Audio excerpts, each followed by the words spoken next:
ஒரு மகிமையின் மேகம் இந்த இடத்தை மூடுதே. சோத்திரம்.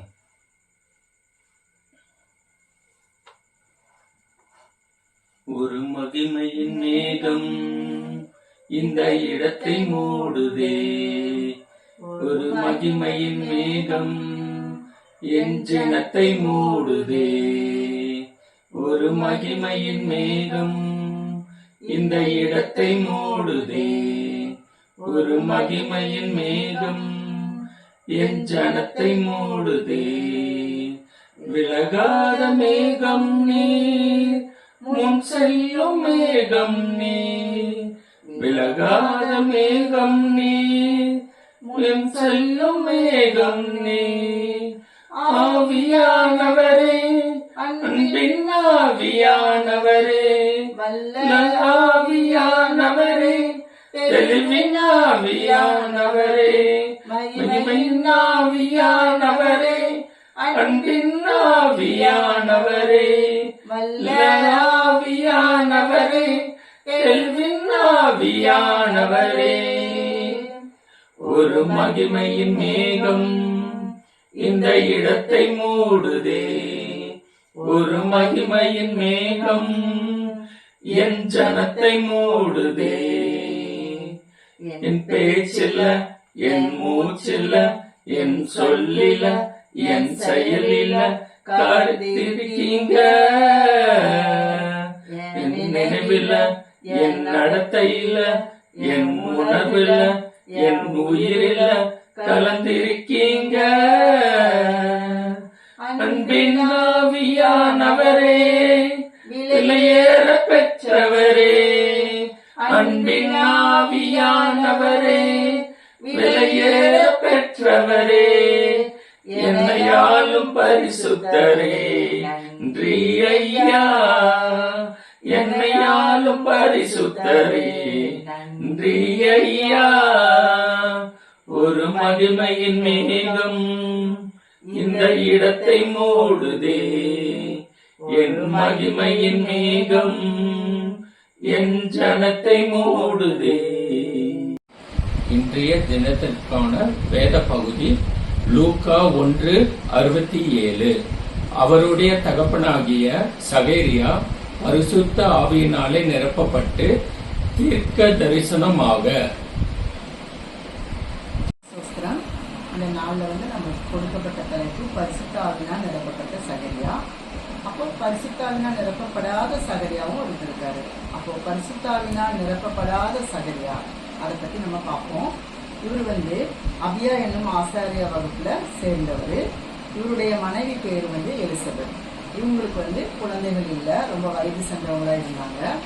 இந்த அபியா அப்படிங்கிற வகுப்புல ஆசாரிய வகுப்புல என்ன அப்படின்னு சொன்னா, அவங்களுக்கு அவங்களுடைய ஆசாரிய ஊழிய முறைமை அவங்களுக்கு கொடுப்பாங்க, சீட்டு போட்டு எடுப்பாங்க. அந்த டைம்ல அவங்க தான் தேவாலயத்துக்குள்ள பிரவேசித்து தூபம் காட்டுவாங்க. அப்படியே அந்த டைம்ல இவருடைய நேம் வந்தது, இந்த சகரியோடைய நேம் வந்தது.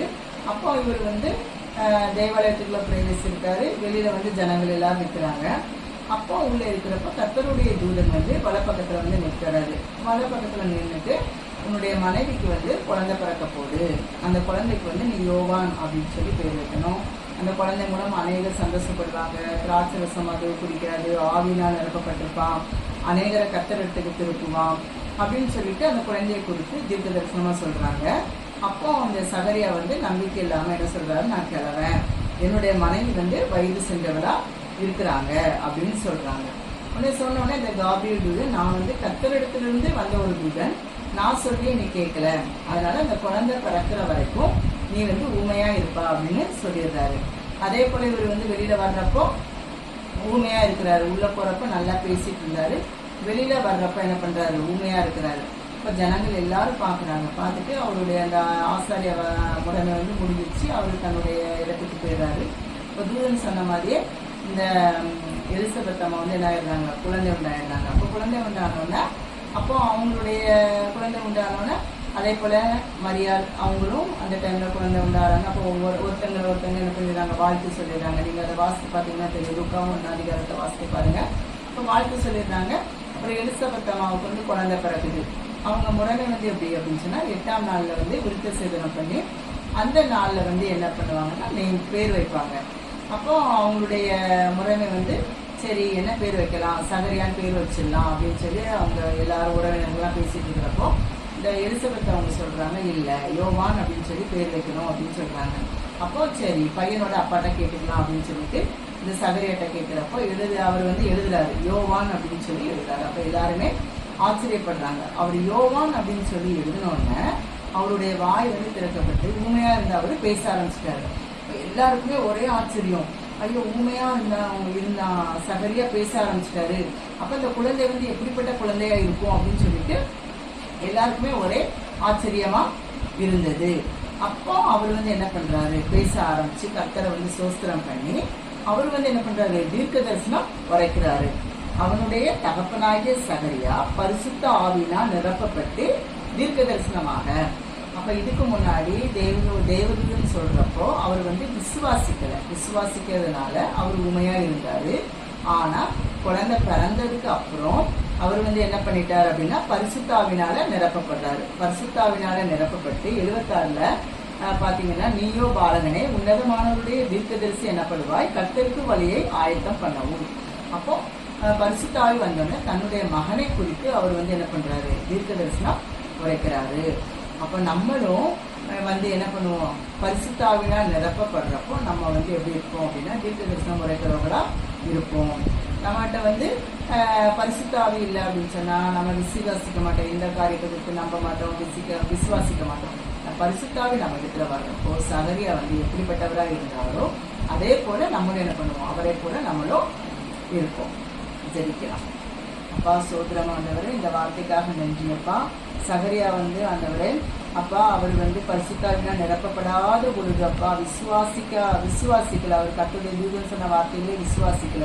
ஆனா அவர் பரிசுத்தாவினால் நிரப்பப்பட்ட பொழுது அப்பா அவர் ஒரு தீர்க்க தரிசனா இருந்தாரு. தன்னுடைய பாலகனை குறித்தே அவர் வந்து தீர்க்க தரிசனம் சொன்னவரா மாறினாரப்பா. அதே போல எங்கள் ஒவ்வொருவரையும் உங்களுடைய பரிசுத்தாவினால் நிரப்புங்க.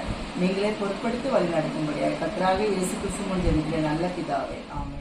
ஒரு மகிமையின் மேகம் இந்த இடத்தை மூடுதே, ஒரு மகிமை